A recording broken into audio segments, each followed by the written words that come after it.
na miss ni Bea. Oh. Hoy, Bea, kanina umaga. Nakaabit ako sa kapal yan. Ang kapal. Bea. Ito si Bea.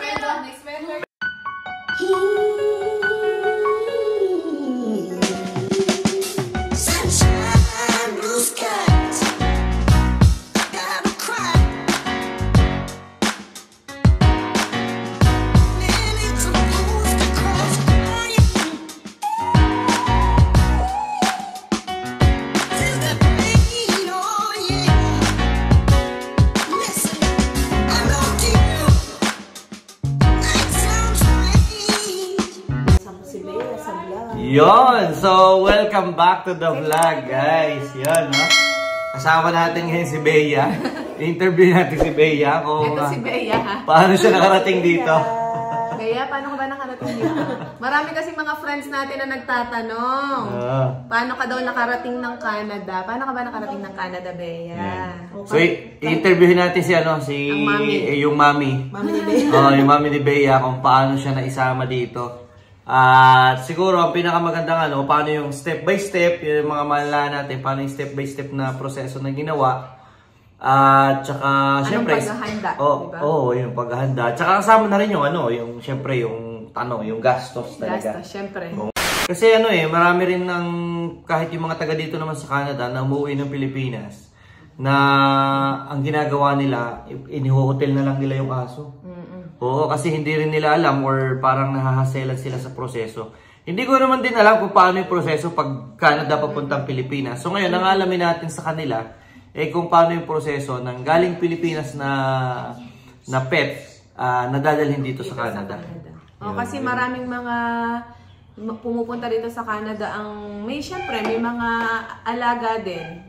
Mga pet na pamahal na sa kanila at ayaw naman nilang maiwan sa Pilipinas dahil lumaki na nga yun sa kanila. Hindi ko rin kasi ako kasi hindi rin yung pet lover na tunay na pet lover kasi pag talagang pet lover ka, pag talagang member ng pamilya na yung hindi mo naman nga rin talaga maiiwanan yung member na kasi ng pamilya, Oh, yun, pag-usapan natin. Paano ba ang step by step na ginawa nyo? Ano bang unang step na ginawa nyo nung bago isama yun? So, Bea. bago isama si Bea, dapat ay kumpleto talaga yung papel niya. So, dapat kumpleto ang vaccine, kumpleto ang deworming. Yun yung unang requirement ng airline. Ayun. So nag-inquire muna kayo sa airlines kung, syempre, para malaman nyo ano mga kailangan. Dapat at least 4 months old yung dog, tapos kumpleto ang anti-rabies vaccine, kumpleto din yung sa mga ibang vaccine niya, tsaka deworming. So, yun yung una nyo talaga dapat i-secure na meron yung dog nyo. So, titingnan ng airlines yung record ng vaccine niya, kung talagang meron siyang. So, nung naghahanap kayo ng airlines, may specific airlines ba na yun lang yung tumatanggap ng passenger na kagaya ng mga pets? Andun na po kasi yung sa group ng student. Kasi marami nang nauna na nagdala ng pet Nabasa ako doon, ang parang pinaka-friendly lagi yung Korean Air. Sa lahat ng nabasa ko, Korean Air. So kumbaga meron na silang mga review, yung experience nila.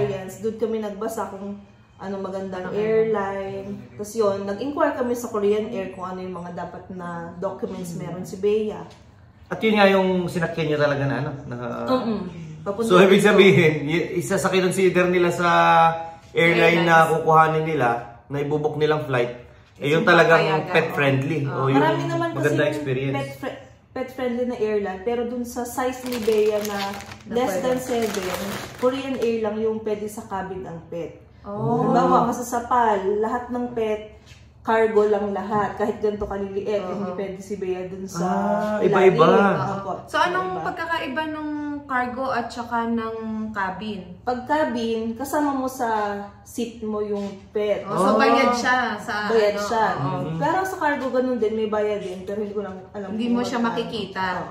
So, para siya naka-luggage ng sarili niya, pero hindi nyo na siya makikita. Hindi ko alam kung totoo, pero yung amo ko, yung nakakausap ko minsan regarding dito, sabi niya, parang meron yata iba experience paglabas ng aso galing sa cabin Wala nang buhay eh. Oo. Meron daw ganun sa cargo kasi sa cargo. mainit, tas walang hangin. Oo, ganun nga daw. So yung mga less than 7 kilos ng mga dog, sa cabin siya mas applicable isa. Pero kahit sa airline, ibig sabihin, hindi pala, pag malaking aso na siya talaga, hindi na pwede sa loob. Kahit sa airline. Hindi na. May limit, may limit. Para kasi siyang hand carry mo lang ng Oo. 7 Di ba, kilos. hand carry Para siyang, bag. Para siyang considered So isang pag bag. pwede siya sa cabin, dapat 7 kilos kasama na yung carrier. Kailangan nakabag. May carrier bag Tapos bawal siya siyang tanggalin sa loob ng plane. sa buong biyahe. Kailangan nasa bag lang. Nasa bag lang. Oo, okay. So, So, yun mabait ang- si Bea, hindi siya nagtatahol masyado. Teka lang, tapos sabi mo nga may papel. Ay, ibig sabihin, di ba sa Pilipinas, hindi naman uso yung askal mo, lalagyan mo pa ng papel, nakarehistro. Para bang, So pag sinabing may papel, ibig sabihin nakarehistro yung aso. Hindi naman, Ano ba yun? parang document lang galing sa veterinary niya. Yun na yung Sa papel na Sa vet sinasabi. na, oo, yun yung papel na sinasabi. Dapat meron siyang, yung tatlong requirements lang na hiningi sa amin, yung vet certificate, Okay, yung vet certificate. tapos yung kanyang vaccine record, at saka yung BAI permit. Ano naman yun? Yun yung kinukuha sa airport na permit na pwede siyang i-travel. Oo. So, May requirement pa yun o wala na? Yun lang, yung lang dalawa. talaga. nung kinuha mo yun, kailangan na comply mo na yung unang dalawa. Dalaw mo na siya bago mo makuha yung BAI. Pero hindi naman kailangan kasama yung pet nyo noong kinukumpleto mo yung requirements. O kailangan makita Ano na nila. siya, sa mismong flight namin. Sa Sa flight mismong na flight lang. na yung pangatlong Okay. requirement. Sa Okay. mismong flight na. Basta sigurado lang na yung unang dalawa, hawak na. Oo. Sasabihin mo lang dun sa parang staff ng Korean Air na meron kang dalang pet, tapos i-assist ka nila. Malala siya. I-assist ka nila doon sa office ng BAI. Yung pala. So, tatlong requirements ang nare-require ng Korean Air na sinakyan nila. Kasi yun yung may pinakamagandang, ano bang tawag doon? Pinakamagandang... Pet friendly, Oo. pinaka-pet friendly. Lalo sa mga small breed na. Magaganda yung experience ng mga nauna. Oo. Doon din Kasi ako nga, nag-base talagang Sa kanila. kawawa nga kung ilalagay mo sa sa cargo. Sa Ako, cargo. Noon, akala ko, lahat ng ganito sa cargo talaga. Kaya nga, Hindi ko alam na pwede palang isama to sa tao sa loob ng aeroplano. depende sa bigat nga. Depende sa bigat at depende rin sa airline. Sa airlines. So kahit maliit siya, pag yung airlines hindi pwede talaga sa cabin, hindi nila na-allow. Oh. So, may iba pa kayong airlines na pinag-inquiran? Or talaga nag-stick na kayo doon sa nakita nyo kagad na... Nagtingin din kami ng saan na, pero mahal kasi yung... Oo. Saan? So, syempre, Saan? Sa Ana Oo. Air. So, ano yun? Japan naman yun. So, kinonsider nyo rin yung price, syempre. yung Kung price ano. ng pamasahe namin. Yun ang sunod na marami tayong magtatanong. tatanong, magkano? Kung pagka may kasama kang ganito, magkano ang kumbaga bayad nito sa aeroplano. At saka bukod doon, yung magkano rin ang gastos sa pag-aasikaso ng lahat ng Lahat mga ng papeles, documents. mga dokumentong kailangan nito. So, syempre, yung unang gastos dyan, yung mga vaccine niya, dapat kasi Kukumpletuhin. Oo. Doon sa veterinary na clinic namin, 450 per tundo. Vaccine. So, nakailang tundo siya. Ah. Tapos, yung vet certificate, ang singil sa amin ay 950 950. o 950. And then, dun sa pamasahe naman niya, sa Air Canada, parang 4,000 plus. Hindi ko naman tandaan yung Eksaktong basta 4,000 plus. Tapos, sa Korean Air, 300 USD. So, depende sa palitan ng araw na yun, yung conversion. Basta 300 USD. So, parang pumapatak na almost 20,000 pesos din ang ginastos Pamasahe. niya makapunta lang ang dito. pamasahe ni Bea. Oo. Maliban pa din Hanggang ano na yun? Sa inyo, hanggang Calgary na yun sa Oo, kanya. hanggang Calgary. 20,000 pesos para sa Pamasahe. nakakabin. Oh my God. Hand carry na Grabe, no? below 7 kilos na Oo. pet. Sa pagsama nyo ng pet, syempre, di ba? May bukod sa yung documents niya, yung kanyang pamasahe, syempre, kukonsider nyo rin siya sa paghahanap nyo ng bahay, di ba? Ay, Kung oo. iaalaw ba ang kasama. Yun ang isa sa mga parang struggles namin nung nasa Philippines pa nung paghahanap ng apartment kasi hindi nga lahat ay pet friendly. Oo. So, buti meron kaming nakausap na inihanap talaga kami ng pet friendly na Na mga apartment. Oo. Na tatanggap sa inyo kahit Oo. pag may kasama. So, i-share mo yung experience, di ba, pag halimbawa, di ba, dito kasi ang number one website na ginagamit sa paghahanap ng marerentahan. Redfast. Yung Redfaster na app or na website, no? Pagka ano. Ngayon, pag naghanap ka, di ba, nag-filter ka. Kung halimbawa saan lugar, ganito, ganyan. Kung ano bang hanap mo, 2 bedrooms o 1 bedroom, di ba? Naglalagay ka ng mga filter, di ba? Apartment or house or... Oo. Nung una, mga thousands na labas. Oo, Pag ang dami, nilagyan di mo ba? ng filter, Pag nilagyan mo na ng 20. with pet, ayun na. Sobrang unti na lang. Sobrang unti na lang yung lalabas na... Nahirapan talaga kayo. Oh, yun ang isang ano din, ano, i-consider nyo. Kaya yung last minute talaga, parang buti na lang meron kaming nakausap Nahanap. Oo. Naghahanap siya talaga ng pet friend. Tumutulong na mag-process ng paghanap ng bahay. Oo. Kaya yun nga, Talagang 1 week na lang bago ang flight namin, saka lang nakahanap. yun nga kasi sa paghahanap ng, sa pagsasama ng pet dito, talagang mahirap pagdating sa bahay. Kaya nung narinig ko nga na isasama nyo, parang naisip ko agad, mahirap yan. Kaya nga lang, kailangan mong ding maintindihan yung part nila na Parte hindi ng na- pamilya yun. Oo, kumbaga parte na ng pamilya, hindi rin naman Hindi nila kayang na maiiwanan. At saka kung may option naman nga, yun lang talaga, sobrang limited yung kanila, no? Kaya yun, sabi nga ni Erica na naging struggle nila, yun, isa sa naging struggle nila nang dinala nila si Bea dito is yung paghahanap talaga ng bahay. Challenging talaga yun. Kasi yung kagaya nga namin, nung kami ay lumipat, nahirapan na kami, lalo na yung sa pagkukonsider na gusto mo, mababa ang presyo. What more kung may pet ka? Halos hindi ka na makaka-bargain dyan eh. Kasi dahil limitado na lang yung pwede mong rentahan, ang tendency, kahit na medyo mataas-taas, i-accept mo na. Kasi wala ka na masyadong ibang choice di ba? Ay, yun Tapos pala. lagi may pet deposit. Oo, pet yun pala. Yun ang itatanong namin Oo. nga kasi kung, syempre, sa kagaya namin na rumerenta ng isang basement na nagkakahalaga ng 1,550. So, 1,550 sa Canadian dollars yun. Yung inyong renta na, magkano ang renta nyo? Bali, 1,836.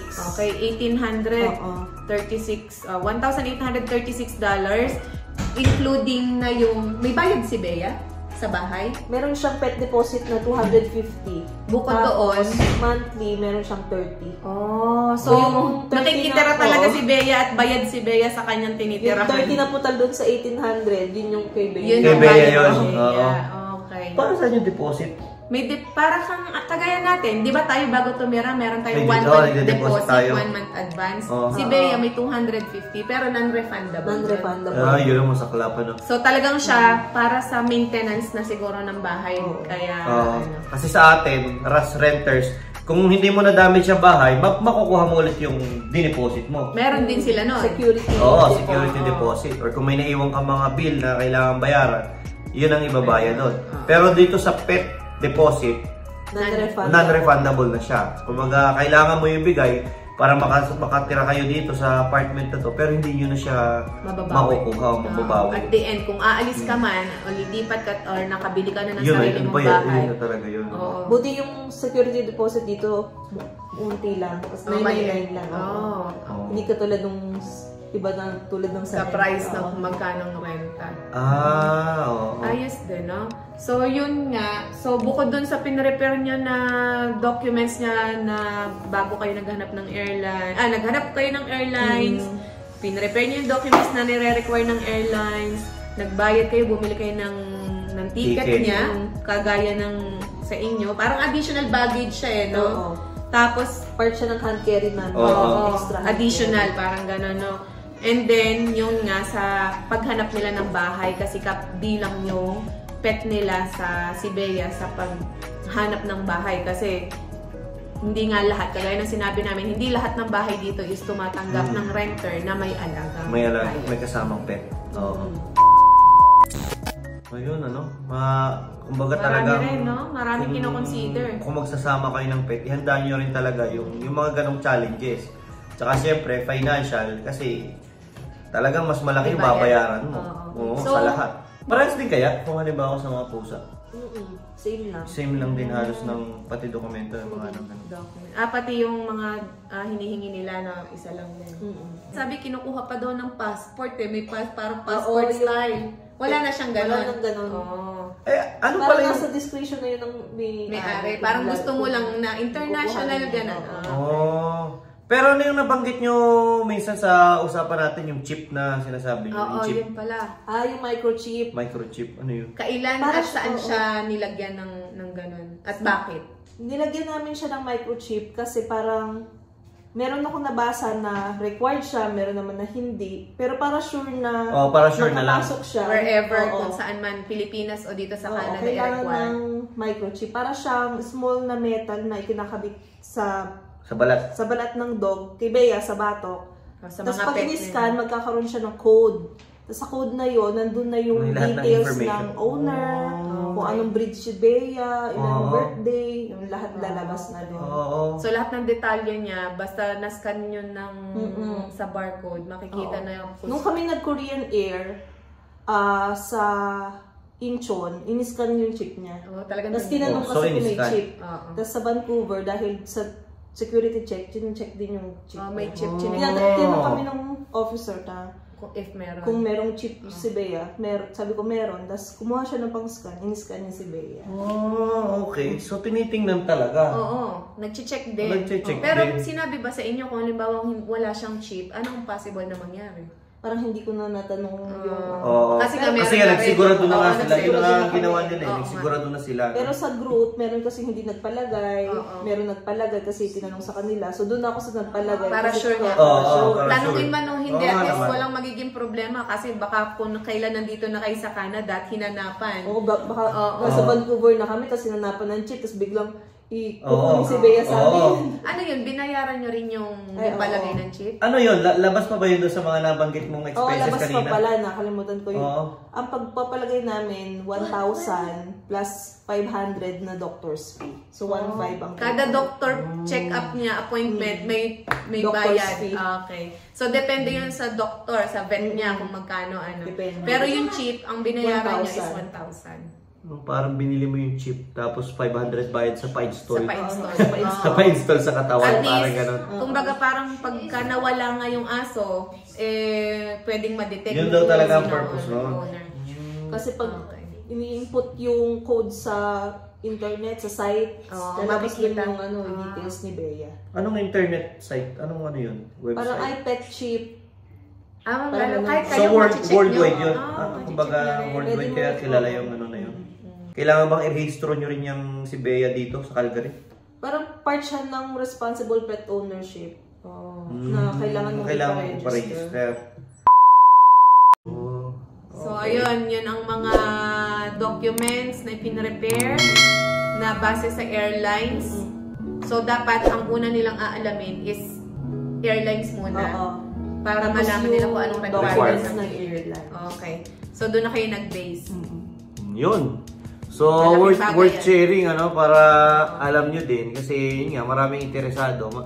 Yung iba, karamihan naman kasi talaga sa mga ano natin, kababayan natin, talagang syempre ayaw din ang maiiwan yung pet. Kaya ka lang, pag inisip nila yung hassle na susuungin nila kapag Gastos. isinama nila yung gastos, mga additional na, isipin mo, yung kagaya sa inyo, yung study permit at saka yung application pa lang ninyong 4 sa pamilya. Ano na yun eh, kumbaga Mabigat na mentally, yun, oo, oo. mabigat na isipin na. What more, dadagdagan mo pa ng isa Isa na pa. may mga sarili-sarili pa din Iba pa yan sa requirement. kanila. Oo. Diba? Kaya, yun, kailangan Malaking bagay yung ganong may nakakapag-share personally based on their experience kung paano nila nadala dito yung kanilang alaga. Tapos kung may na-miss kaming question, kung meron kayong mga tanong pa, i-comment nyo na lang. Tapos sasagutin nandito nito. lang naman, magkakasama lang naman kami lagi, di masasagot kung ano yung mga questions nyo. Kung sakaling pinagdaanan din nila, kung alam din nila yung sagot, di ba? Yun. So, ibig sabihin, ang pagsasama talaga ng pet dito, hindi talaga biro. Responsibilidad talaga. Oo, malaking responsibilidad at saka talagang kailangan pag-isipan mong mabuti rin eh. Bilang pet owner ka, kung Responsable ka sa dadalhin mo, syempre. Parang bata rin yun eh. para ding baby eh. Oo. Ang mahirap lang kasi kung wala ka naman talagang mapapag-iwanan sa Pilipinas, Yan nga, mapapag-alaga sa Pilipinas, di ba? Na mapapagkatiwalaan mo. Kumbaga that leaves you no choice eh. Kung Oo, hindi kung isama mo isama. talaga. Di ba? So, yun ang option. At ito yung mga bagay na posibleng makatulong sa inyo at maging guide nyo para madala nyo yung mga alaga nyo. Yun. Bukod sa doon sa mga prosesong ginawa, kailangan din, alam din ng pet owner, iba pa rin kasi ang pag-aalaga ng pet sa Pilipinas kaysa dito, di ba? So dito makikita mo yung lahat nga ng mga nagpapalakad diyan, tapos pag nagpoop talagang dinadampot. Hindi ko alam sa Pilipinas kung gano'n na rin ba sa Pilipinas ngayon? Dinadampot na ba talaga yung mga poop? O depende sa lugar, di ba? Depende sa owner. Kasi kami, dinadampot namin kahit dahon ng mako. Oo, basta may tapon na Wag lang yun. nakahayat. Yun isa rin yun di ba? Pag pumunta ka dito, kailangan, isa yun sa mga talagang susundin mo. Kasi dito, talagang as pet owner sila, pag nagpalakad ng aso, lagi silang may dalang yung mga plastic talaga na pag nag-pop yung aso nila, talagang dadakotin nila anytime, anywhere yun. Di ba? So, isa rin yun, yung mga adjustment na gagawin nila as pet owners. Kasi hindi mo naman pwedeng kulungin lang yung alaga mo sa bahay ng buong araw. Tsaka yun, maraming mga regulation, maraming bawal na gawin as pet owners. Yung kagaya ng sa mga sasakyan, di ba? Bawal mo siya na iiwanan mo sa parking lot, lalo na mainit yung araw, ganyan. Para ka nga merong isang baby. Para ka may baby lagi. Yan, so hanggang dito na namin tinatapos tong maiksing vlog na to. At salamat sa inyong panonood. Sana meron kayong konting napulot dito sa video na to. And don't forget to hit like and subscribe. And see you on the next vlog. Bye-bye! Again and again and again.